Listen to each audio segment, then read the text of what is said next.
So we're looking at problem 10.61 from University Physics 14th edition. So this problem involves a roll of paper with an applied force pulling on it, and the roll of paper is in contact with a wall. And so the problem asks us to determine the tension force on the bracket which holds this roll of paper, and also the angular acceleration of this roll of paper. Okay, so we continue with problem 1061, talk on a roll of paper. So here we're going to use the free body diagram to determine the tension force T on the bracket which holds the roll of paper. So the tension force has the vertical and the horizontal component. So the vertical component is going to be T cosine of theta, 30 degrees, and horizontal component is going to be T sine of 30 degrees. And the friction force is related to the normal force, but the normal force is balanced by the horizontal component of the tension force. So the horizontal component of the tension force and the normal force, they're going to be equal to each other.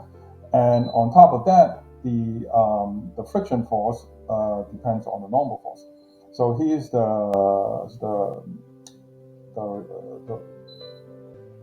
formula for the kinetic friction force. It's going to be the coefficient of kinetic friction times the normal force. But the normal force is equal to the horizontal component of the tension force, which is T sine of 30 degrees. So we're going to keep this here, knowing that the friction force also is equal to the or proportional to the tension force. Next, we're going to consider the vertical component of the tension force, and that's all going to be balanced by the friction force, the weight, and the applied force F. So all in all, we have the vertical component of the tension force, which is T cosine of 30 degrees. It's going to be equal to the friction force, the applied force F, and the weight. And so we have kind of a roundabout, because now the friction force also depends on the tension force. So that means we can substitute for the friction force, and then be able to solve for the tension force. Because these two equations, they both involve the friction force as well as the tension force. In other words, we have two equations and two unknowns. The unknowns are the tension and the friction.